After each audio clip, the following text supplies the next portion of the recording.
მე ვარ სოფო ფხაკაძე, ყოფილი სტომატოლოგი, რომელიც ბევრი წელი ემსახურებოდა ხარაგაულს სტომატოლოგიის კუთხით. ეხლა ამჟამად უმუშევარი.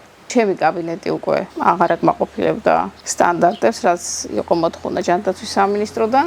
ძალიან ბევრი მომსახურება აღარ შეიძლება ვერ ვაკეთებდით ის, რაც უკვე ახალ თანამედროვე სტომატოლოგია ითხოვდა. აქედან გამომდინარე, გადაწყვეტილება მივიღე და დავხურე კაბინეტი. გველის მკურნალობა რენტგენის გარეშე არავითარ შემთხვევაში არ შეიძლება. და ეს რენტგენის აპარატი უფრო ფიზიკურად ვერ შევწელი რომ მეყიდა, რადგანაც ჩემი კაბინეტი იყო რაიონზე მორგებული, ესე რომ ვთქვათ, ფინანსურად. არ იყო მაღალი ფასები, ვცდილობდი ყველას ქონოდა საშუალება მომსახურება ჩაეტარებია სტომატოლოგიური და აი საშუალო ფასებზე იყო გათვლილი, რადგანაც რეალურად სტომატოლოგია ხარაგაულიდან რომ გადიხარ უკვე მაღალ ფასებზეა, რადგანაც მასალების თან ინფლაციის შემდეგ მოხდა მასალების ფასების ზრდა, მოთხოვნები უკვე სხვა დონეზე გადავიდა და აქედან გამომდინარე ვეღარ შევწელი რომ ის აუცილებელი აპარატურა კიდე დამატებით შემეძინა, თქვათ კიდე უფრო მეტად მომეწესრიგებინა კაბინეტი და ამიტომაც ვერ გავაკეთე. ფასი რატომ ვერ გაზარდეთ მომსახურების? ფასები იმიტომ ვერ გავზარდე, რომ მოსახლეობაში არ იყო პენსია და ხელფასი ისეთი, რომ მაგალითად აი მათ შეძლებოდათ მაღალი ფასების გადახდა.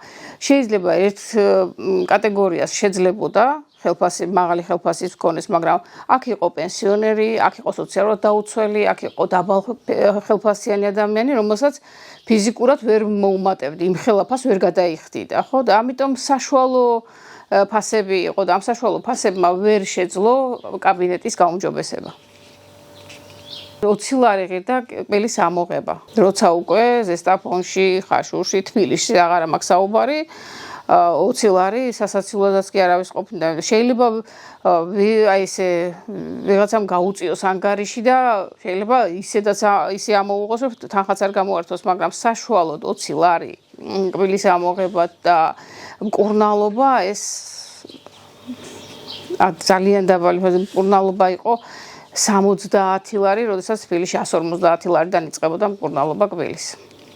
დედაჩემი იყო ყოველთვის უანგაროდ ემსახურებოდა ხარაგაულს, ეს ყველა მიცის და ძალიან ბევრი პაციენტი დღესაც მოდის მადლობას მეუბნება რამდენი წლების შემდეგ და მეც მქონდა იმის სურვილი, რომ რაიონში ყოფილიყავი და ჩემი რაიონის მოსახლეობას ის ელემენტარული მაინც გამეკეთებია და ძალიან ბევრი მადლიერია, რა თქმა უნდა, ეხა მოდიან და მადლობასაც მეუბნებიან, მაგრამ მეტი იქეთ რომ ვეღარ გავაგრძელე, მაინც სადღაც უხერხულობასაც მიქმნის ეს, როცა მეუბნები რომ всё აღარ მუშაობ და დავანებე თავი და ასე შემდეგ, ეს მაინც სადღაც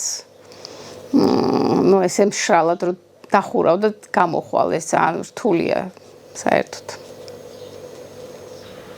ყველა პროფილის ექიმი წესით ხარაგაულს ესეთ რაიონს უნდა ყავდეს. პირველადი დახმარება სასწრაფო, რაც აუცილებელია, ის უნდა კეთდებოდეს ადგილზე, გადაუდებელი და რაც უკვე შეიძლება გაკეთდეს, გადაყვანის შემთხვევაში სხვაგანაც გაუკეთებენ. აი ეს არის აუცილებელი, რაც გადაუდებელში შედის.